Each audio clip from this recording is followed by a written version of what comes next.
Hi, Carrie. Lovely to see you. Hi, Chris. So your role, firstly, your position.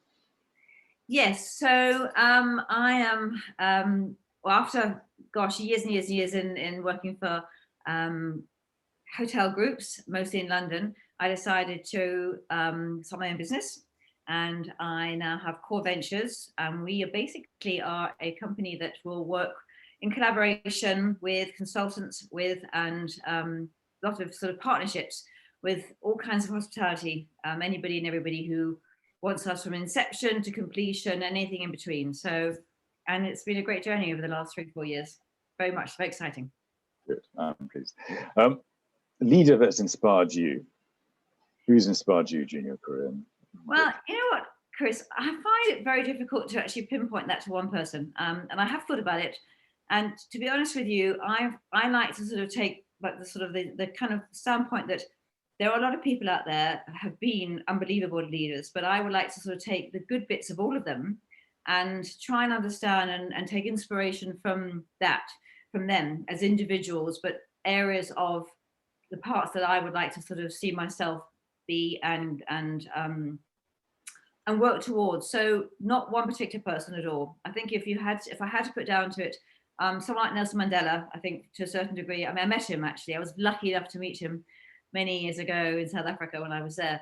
But for me, it was that sort of the braveness and the sheer determination to do good, basically, and to change a complete way of life for a country like South Africa, which I lived in for quite a few years. So I think it's really it's not one particular person as such. It has to be for me. It's a collection of people's sort of the goodness of people, and then I would aspire to be someone like that. Well, that's a great answer. And the greatest learning is your career?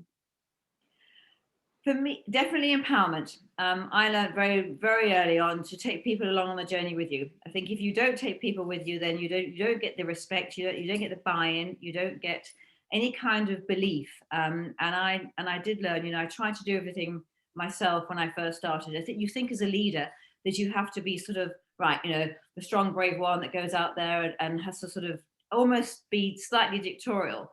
There's no doubt about it. I think I was known as Cruella de Vil to start with. Yes, there you go. But that soon changed because I really felt that actually, hang on, what was happening here?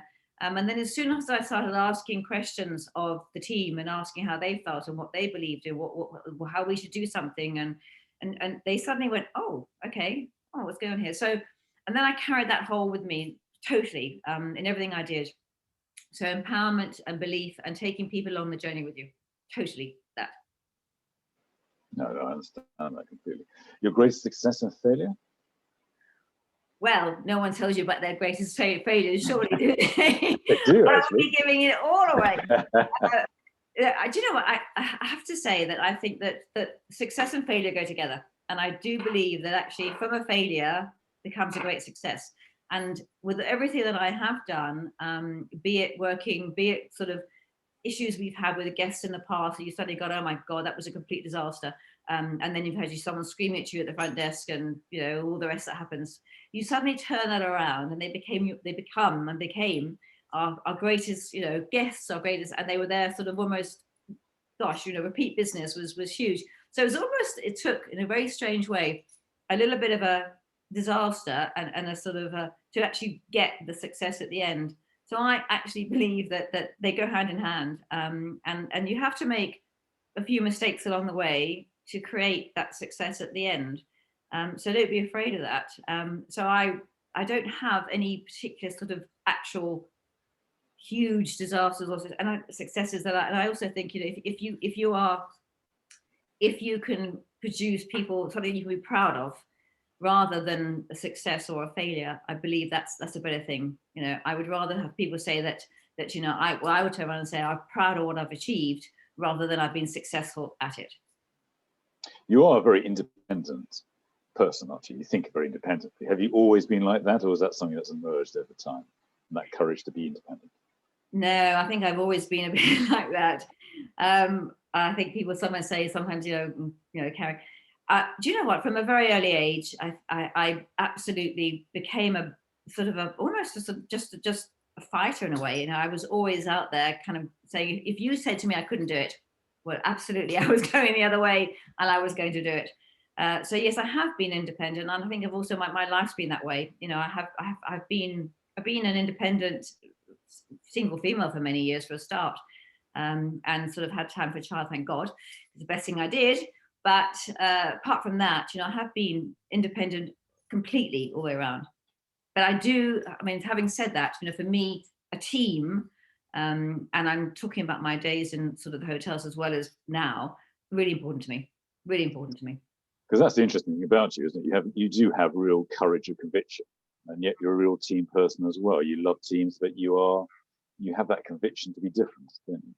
I do, and I think why I sort of the team thing too is because I think that there's sort of sometimes, if you do it alone, you don't know whether you're getting it right, or you need to be questioned. You need to be questioned, and you need to be sort of challenged as well. And I'm not afraid of that. Sometimes I kind of turn it back again. But I sort of accept that, and I think it'd be foolish if you were completely independent and doing your own, because then you'll become a dictator in the sense that you'll become that sort of leader, which is actually not what the world wants these days. We don't know that. So you have to do that. But at the same time, I think it's, if you are relying solely on other people sort of around you making decisions, then you don't get the buy-in, and you don't have people want to actually have a leader because they want to believe in what they believe in too. And they will do that if they feel that the person who is heading it all up is someone that they actually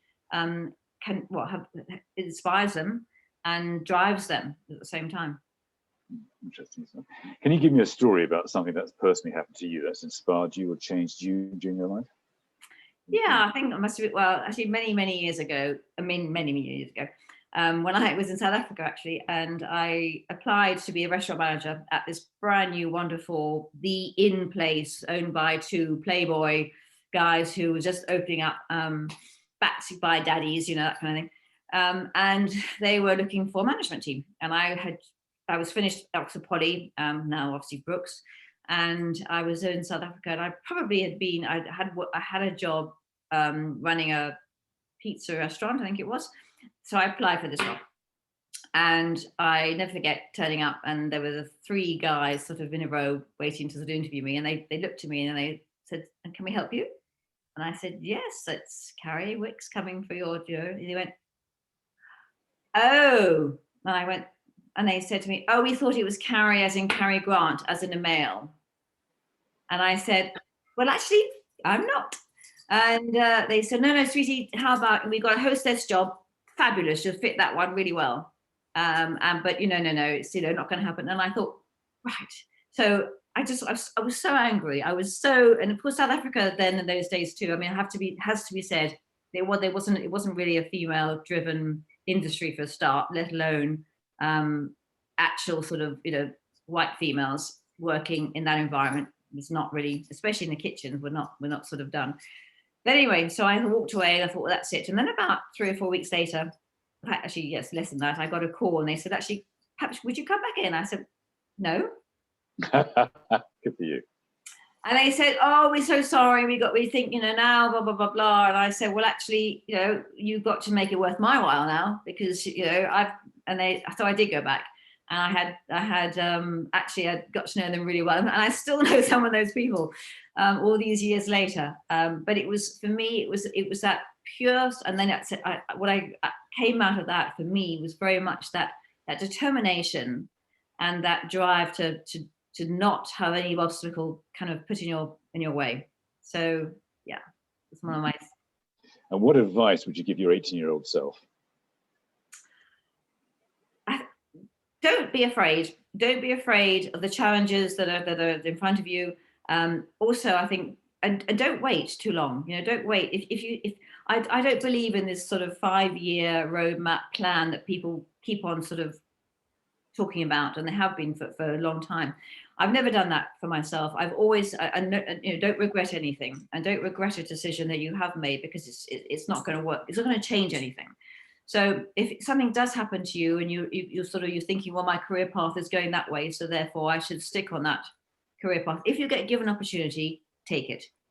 I did, and I think one thing that I perhaps would change if I could would be that I probably would have started my own business probably a bit earlier, and maybe by now I would have had a chain of wonderful hotels across the world, which would have been what I would like to have had independently. So, but yes, I think it very much just don't be afraid to do something early on.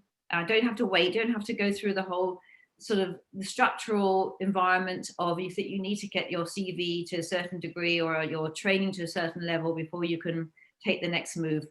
Don't. Get on with it. If you feel it's right, do it. Brilliant. Thank you, Carrie. That's brilliant. Absolute pleasure.